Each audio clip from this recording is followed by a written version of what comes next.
আসসালামু আলাইকুম এভরিওয়ান। আশা করি সবাই ভালো আছেন, সুস্থ আছেন, যে যেখানেই আছেন না কেন। প্রি অ্যানিভার্সারি গিফট চলে এসেছে আমারটা আর আমার হাজবেন্ডেরটাও। তো আমার হাজবেন্ডেরটা খুলে দেখতেছিলাম কি কি আসছে। 6 পিস দিয়েছি তাকে। তো অনেক সুন্দর সুন্দর কালার এসেছে, বলবো না কি দিয়েছি। আরও বাকি আছে, আসল গিফট তো বাকি আছে। তো এই তো আমার শাড়ি রেডি করে নিয়েছি, এখন সেজে গুজে পরে যাব। আর আমার জামার শার্টও রেডি করে রেখেছি। তো তার শার্টের সাথে আমার শাড়ির অত বেশি মিল নেই, বাট আমার জুয়েলারির মিল আছে। আমার জুয়েলারির যে স্টোনের কালার, তার শার্টের কালার সেই কালার।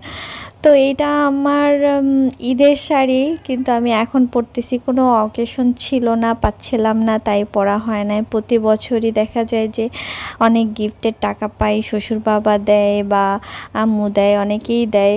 তো এই শ্বশুর বাবার টাকা দিয়েই সব সময় শাড়ি কেনা হয়, তো ওই শাড়িটাই পরা হয় নাই। তো ওইটাই আমি রেখে দিয়েছি যে এটা আমার অ্যানিভার্সারিতে পরবো। তো আমি এই দিন একটু সফট লুক চাচ্ছিলাম, একদমই সিম্পলের ভিতরে একটু সুন্দর লাগার ব্যাপার আছে। তো আই লুকটা করে নিয়েছি, একটু ল্যাভেন্ডার কালার শাড়ির সাথে ল্যাভেন্ডারের মতোই একটু আই লুকটা করার ট্রাই করেছিলাম।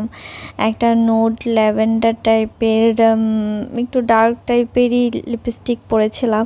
তো সব কিছু রেডি করে চুলটা খোলার পরে আমি ভাবছিলাম চুলগুলো একদম ছেড়ে স্ট্রেট করব, বাট আমার কাছে মনে হচ্ছিল না, ভাল লাগতেছে না।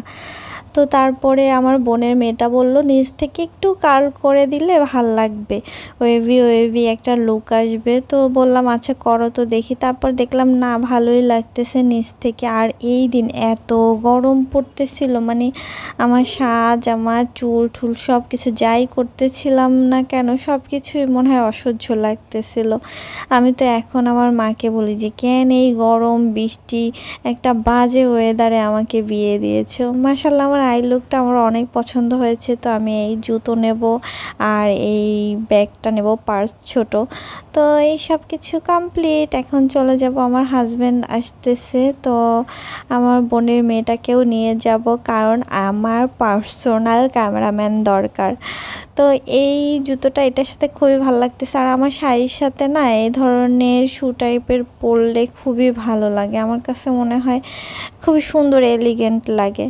তো সব কিছু রেডি, বারবার চেক করতেছিলাম কোনো কিছু যেন ভুল না হয়, যাতে কোনো কিছু মিস না হয়, আমাকে দেখতে সুন্দর লাগতেছে। মাশাল্লাহ মাশাল্লাহ, নিজের সুনাম নিজেই করতে হয়। তো মাশাল্লাহ বলবেন আপনারাও যদি আমাকে ভালো লেগে থাকে, আর খারাপ লেগে থাকলেও বলবেন যে কোনটায় সমস্যা হয়েছে, কি প্রবলেম। এই যে চলে আসছে, একেও আমি সাজুগুজু করায় রেডি করছি। তো আমি আর আমার বোনের মেয়েটা রিক্সায় করে যাচ্ছি, আমার হাজব্যান্ড চলে গেছে বাইকে করে। তো আমরা যাচ্ছি হলো গিয়ে আড়ংয়ের উপরে যে রেস্টুরেন্টটা আছে ওইটায়। তো ওখানে যাব, ওখানে আসলাম। আসার পরে একটু এই পাশে রুফটপে ওদের খোলা জায়গা আছে, বাট এত গরম লাগতেছিল ওই দিন, আমি জানি না কেন। সকালে কিন্তু বৃষ্টি পড়তেছিল, সকালে বৃষ্টির কারণে মনে হচ্ছিল যে না, আমাদের মনে হয় প্রোগ্রামটা ওইভাবে ভালো মতো হবে না। বাট তারপরে যখন বের হব, তার আগে আগে দেখলাম ভালোই রোদ, বাট বৃষ্টি রোদের কম্বিনেশনে এত জঘন্য একটা ওয়েদার ছিল। আমি ঘামাচ্ছিলাম, আমার হাজব্যান্ড ঘামাচ্ছিল। তো এই যে ফুল দিয়েছে আমার জামাই আমাকে, সে ফুল নিয়ে একটু পিকচার টিকচার তুলবো, একটু ভিডিও করব। তা আবার তাকে দিলাম যে নাও, আবার দাও, আবার সুন্দর করে পিকচার তুলবো, আবার সুন্দর করে ভিডিও নিব।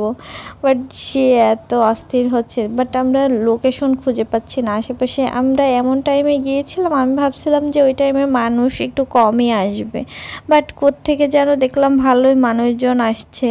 তো এই নিয়ে বুঝাইতেছি, এই লোকটা বোঝেই না কিভাবে কি করতে হয়, না দিতে হয়, নাই করতে হয়। এত রোমান্টিকহীন একটা লোক না, অনেক রোমান্টিক। মাশাল্লাহ আমার জামাই অনেক ভালো, একটু বোঝে কম, ঠিক আছে এই ব্যাপারে, তবে কম বোঝাই ভালো, ছেলেদের একটু কম বোঝা অনেক ভালো। বাট তারপরে আমার মেজাজটা আরও বেশি গরম হয়ে গেছে, সেটা হলো কেকটা। আমি কেকটা যেভাবে অর্ডার দিয়েছিলাম সেভাবে তো আসেই নাই, বাট কেকটা নিয়ে আসার পরে আস্তে আস্তে একদম ভচকাই গেছে। কারণ আসার সময় আমরা সব কিছু নিয়ে ঠিয়ে রেডি হয়ে রিক্সা থেকে উঠতে নামতে কেকটা মনে হয় বেঁকা হয়ে গেছিলো, তারপরে ভচকায় গেছে। তো এই ভচকানো কেক নিয়েই এখন ফটোশ্যুট করব, কি আর হবে। তো আমার জামাই বলতেছে ভচকায় যখন গেছে তখন এই কেকটা একটু তোমার গালে মেখে দেই, তোমাকে ধুম করে লাগায় দেই, তাইলে আমার খুব মজা লাগতো। তো এই নিয়েই কথা বলতে হইতেছে, আমার তো মাথাটা গরম আর সে আমাকে কুল করার ট্রাই করতেছে। তো তারপরে টুকিটারিকে আর একটু করলাম। তারপরে এখানে অনেক গরম লাগতেছিল, কি কি অর্ডার দেব না দেব মেনু চেক করার জন্য বসলাম দুইজনে, যে আসেও কিছু অর্ডার দিই, কারণ অর্ডার দিয়ে আস্তে আস্তে সময় লাগবে। তো আমরা প্রথমেই একটা মকটেল টাইপের অর্ডার দিয়েছিলাম, মোহিতো টাইপের, এই টাইপের দুইটা, একটা হলো গিয়ে মিন্ট লেমনেড টাইপের আর একটা হলো গিয়ে স্ট্রবেরি।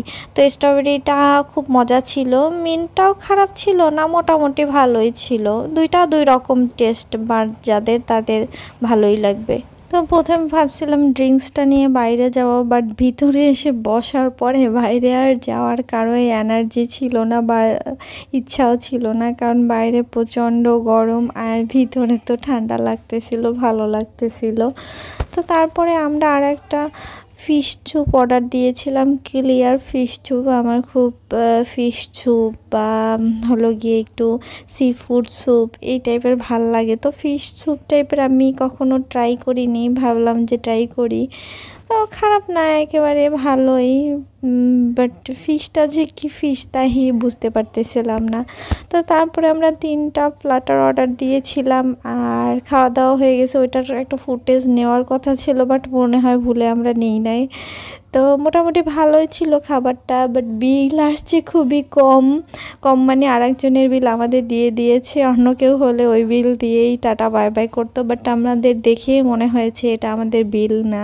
তো তারপরে আবার ওদের ডেকে চেঞ্জ করে নিজেদের বিল নিলাম।